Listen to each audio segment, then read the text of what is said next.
Spike, this hair is too much to handle. Her identity as a trans woman.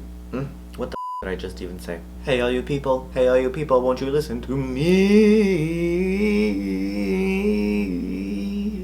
Hi, I'm Maura Van Dank, and you're watching episode 32 of Murder's a Drag. Maybe a different number if you're just on the videos, you weren't in the podcast era, but 32 overall, that's what's important. This week, I'm going to explain my little breaky break that I took. As you know from the episode prior, I was a California girl doing California girl things, so I decided to take a breaky break, a vacation-y in California. Chilling with my mans, doing fun stuff, exploring around. If you saw and noticed that the week prior to last's episode was green screen background, you'll notice it's not anymore. I'm interacting with my background. I was taking some time to focus on being the California girl doll that I was, and it paid off. I also took extra time to research and find a really worthwhile case for this week. Not that any of my other cases aren't worthwhile. Maybe I should. I also took extra time to research and study to find a case for this week. I wanted to take my extra time off to also look into a case a little more deeply than I usually get the opportunity to. And I was also on the Who Invited Her podcast being interviewed. Super fun. Those guys are great. They're hilarious. You should definitely check out their podcast. It's available everywhere and also out at TV where I am. Those guys are great. I had a great time being interviewed. It was a cool episode. You should watch it / listen to it. 4 years ago, in 2016, Alisha was a 25-year-old transgender woman living in Pakistan. She was working for a group called TAA, also known as the Transgender Action Alliance, in the Khyber Pakhtunkhwa province of Pakistan. I think I'm pronouncing that right. I looked it up. I did. She was brutally killed and then further mocked at the hospital where she lay dying for 3 days, receiving minimal help and ridiculous amounts of harassment and inappropriate behavior from staff. After 3 days of suffering, she died and became another unwilling statistic for the amount of transgender people being murdered in Pakistan, specifically in the Khyber Pakhtunkhwa province. Alisha became the 45th person that year to be murdered in her province alone, many of them from that TAA, the Trans Action Alliance group that she worked for. She was the 45th in only a 2-year period. That eyebrow got out of control really fast and took no prisoners. Oh, wow. Okay.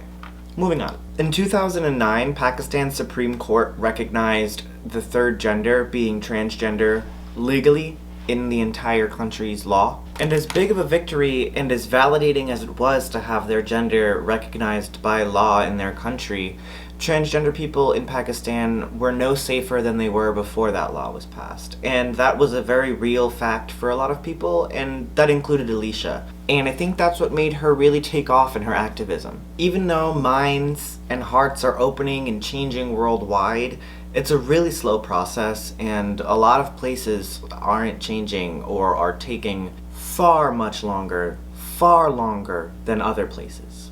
And there are still conservative sections of every country. Here we have the Bible Belt. Pakistan has the Northeast, which is their conservative area, and the Northeast of Pakistan happened to be where Alisha lived. There's really little to no information about Alisha's life growing up, and I think that might be due in part to the fact that her parents abandoned her at a very young age because of her transgender identity. When she discovered her identity as a trans woman, she abandoned her dead name and abandoned her dead identity and changed her name to just Alisha. And as fierce as that is, it's not all due to just ferocity. Trans people giving themselves only one name in Pakistan is a common practice because it gives them a very important and very much needed sense of anonymity so that they can live their lives as safely as possible and have their identities and be able to claim those but still be safe at the same time. Very much like here in the US, a lot of trans people end up disowned by their families based on their identity,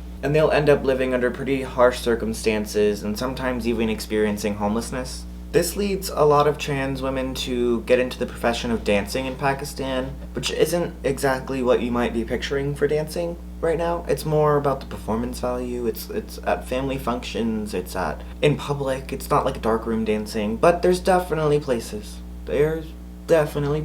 And a lot of the times that becomes popular among trans women too, because you need to make money, you're living on the street, and there's a demand from these men who will pay lots of money to sleep with you, so. And that's what Alisha did, and she would be booked to dance at different events, for different men, different days, making money, making moves, hustling around, and she was making a lot of money. She was doing really well for herself, and she was said to always work really hard, to grind and do what she had to do to live the way she wanted to live. She did really well as a dancer too, because she had this aura about her that exuded confidence and sexiness, so she really made a good living dancing. She made a lot of dollar bills. Alisha had a close-knit group of friends, most of whom were also trans women, and she was very, very active in different organizations who were fighting for trans rights in Pakistan. Alisha was also a very independent person, like I said, and she worked hard for what she had, and she got all of that on her own terms by herself. And it was never easy for her, but she always kept a really positive outlook and always had an almost fairy tale outlook on life and what her life could be. Her main goal was to maintain this sense of stability that she'd found with her new friends and her new family that she had made since she'd come out and come into her person. And amidst all else going on in the world, in her country, in her town, in her own life, in her organization, like I said, Alisha was able to keep a fairy tale outlook on everything, and that included the dream of falling in love with Prince Charming. Not gonna lie, honey, me too. Me too. I wanted the castle, I want the bippity boppity boo, I want the horse, the pumpkin, everything, okay? I find that so inspiring because being on the front lines like she was, she knew that from the year 2014, when Alisha really started to pick up her activism, 40 plus trans women, many of them from the very same organization that she worked for, had been murdered in her province alone. And 300 plus transgender women had been attacked, brutalized, or raped in the Khyber Pakhtunkhwa province. I really hope I'm saying that right, or else I sound really dumb, but that's what I'm talking about. Within that 2-year period alone. It's terrifying, but she still had that positive and optimistic outlook. She seemed to truly have no fear. She just wanted love, and she was going to do what it took to get that. Alisha had allegedly been in contact with a man named Faisal Gujar, and a friend of hers, Kamar Nazim, explained that the relationship might have been something that happens often in Pakistan, where a man will kidnap, brutalize, and rape a transgender woman, record it all, and then threaten them to release the traumatizing footage that would also out them as transgender to the general public unless that person pays them money. So they were referred to as the blackmailers, and this would happen very often, specifically in the area where Alisha lived, and this is thought to be the relationship that Faisal had with Alisha. This is a definition of trust in the process. It's not clear how Faisal and Alisha first met, but it's definitely clear that he was extorting money from her. Lots of the reports that I was reading referred to Faisal as Alisha's Marak, which is a Pashto word for partner, boyfriend, significant other, basically, and I have a very hard time believing that. The only relationship that I saw from my research and what I've studied from what her friends had said to reports, the only relationship there was extortion and blackmail. That was all that Faisal had to do with Alisha. He just wanted the money because she was high profile in this situation and a high profile activist in the area. For whatever reason, it was extortion. Alisha told friends that she'd been spending an excessive amount of money on Faisal, and he had been telling friends the exact opposite, that Alisha was in debt to him approximately the same as $14,000 in US money. And Alisha said that that just was not the case, that she'd been working hard and spending that hard-earned money on Faisal when they had first met, and things turned quickly into extortion, obviously, because she had been giving him all that money and he'd been extorting all that money from her. It really is a tangled web of lies, and it's hard to kind of unravel them because the reporting wasn't great. Didn't make a very cohesive story. It didn't take being a high-profile victim to be targeted and made a victim of one of these extortion schemes, and the fact that Alisha was high-profile definitely leads me to believe that's what happened in this situation. It's also unclear just how long that extortion went on for, but we do know that by April of 2016, things had started to come to a head because Faisal began making violent demands and getting violent with Alisha. Alisha was not complying with his violence because she was a pretty fearless person and wasn't going to allow him to extort her. She wasn't afraid of being outed as transgender because she was already a proud out trans woman who was fighting in the activist realm of things, in the media realm of things, so she was a very visibly trans woman, and that wasn't a threat that he could pull on her, and that made him very upset. On May 22nd, 2016, outside of her one-bedroom apartment in Peshawar, Pakistan, Alisha noticed the gang of blackmailers who usually came over to that section to harass trans women coming her way, but this time she recognized Fazal in the group, and he had a gun. Shots began to ring out all through the apartment complex, about an entire magazine worth of shots, and Alisha fell to the ground, having been shot 8 times. Fazal rode away on his motorcycle with the rest of the group, and that was the last anybody saw of him until the inevitable. The commotion and chaos that ensued from the gunfire was far from the last of the chaos that would be experienced during this awful situation. Alisha was critically injured, having been struck 8 times, but was still very much alive and very much in pain. She was rushed to one of the oldest medical establishments in Pakistan, Lady Reading Hospital. Other trans activists, including Kamar, came with her. Her good friend Paro, who was also a transgender woman, came with her as well, and a few other transgender women who were also activists accompanied her to the hospital to make sure that she was safe, because no trans woman should be left alone in an emergency.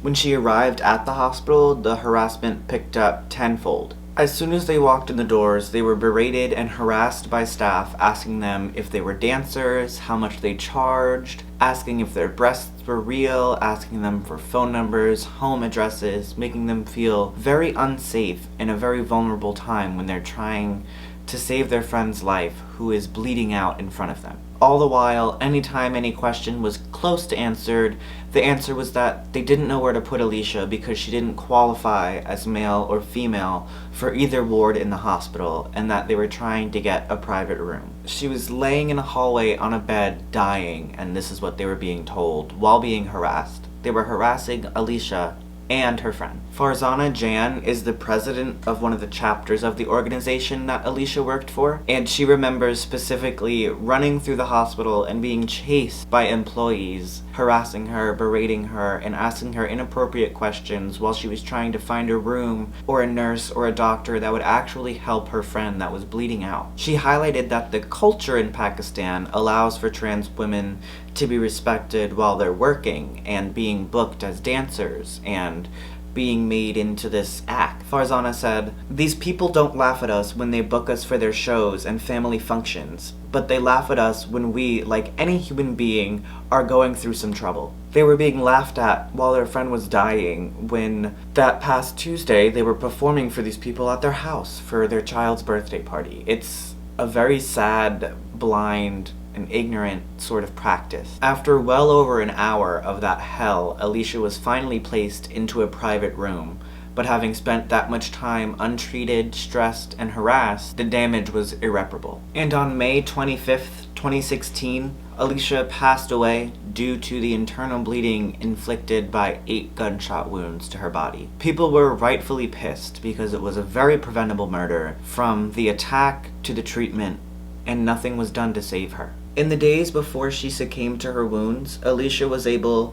to gather the strength and wherewithal to tell police who her murderer was, and she named Fazal Gujar. She also told police how he had been blackmailing her and trying to extort money from her, and she described the harassment in the months leading up to her eventual attack. As more details kind of started to present themselves as this case progressed, the relationship between Fazal and Alisha and what exactly they were doing together became very clear. In the weeks leading up to her murder, Fazal had been trying to, surprise surprise, extort money from Alisha, and when she refused to pay him, he came to her house and murdered her. That practice of the blackmailing and extortion and the shitty practices of the hospital that she was taken to are entirely to blame for Alisha's death. That was very much preventable, and she absolutely could have been saved in the 3 days that she was at that hospital. In July of 2019, Fazal was sentenced to death,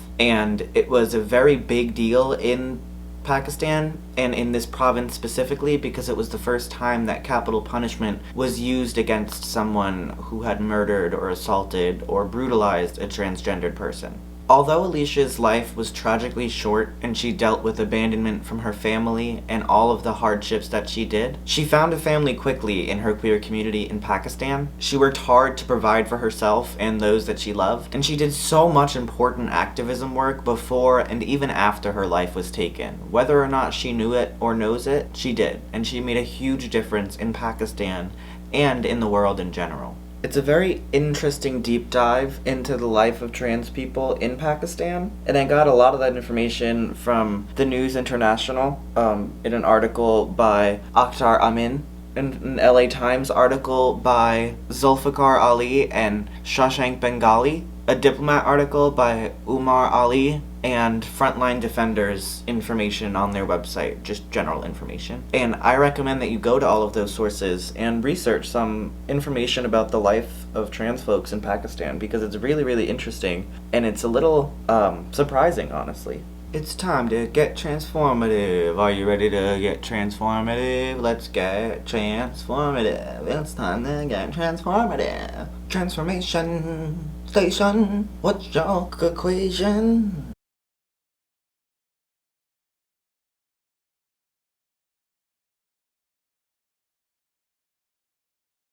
And that's the finished look for this week. This wig traveled well. She came with me to California, and she still traveled well. She came back in one piece. That's good. I hope that you guys actually got some kind of a scope of what it means to be queer around the world in this video. It's not easy here, but it's far more difficult and different elsewhere. Definitely important to research, look into it, see how queer people around the world are coping, see how they're being treated, if they're getting rights, because there's far more rights in Pakistan for trans people than you would think there are. Not to say that it's a good situation, but it's much better than I had pictured in my head, from whatever ignorance that stemmed from. Like I said earlier, I was on an episode of the Who Invited Her podcast, so make sure to go over there and subscribe to them, like them, follow them, watch the episode that I was on, listen to it, whatever you want to do. It's kind of like this. I'm a podcast, I'm a video, I'm whatever I want to be. We're whatever we want to be at Out at TV, okay? That's our motto. That's our logo. I'll pitch it to them. We'll see what happens. I enjoy the alien fantasy I'm feeling. I don't know why I feel alien, but I do. I think it's the big forehead and the green eyeshadow. Momo. Beep beep, toot toot, beep beep. Who got the keys to my cheese? Anyway, whoever has the keys to my cheese, please come forward and tell me. Other than that, I hope that you guys have a fantastic week, and I'm gonna get to editing this video right now. So 4 hours later and I'll post it, okay? Okay, I love you guys.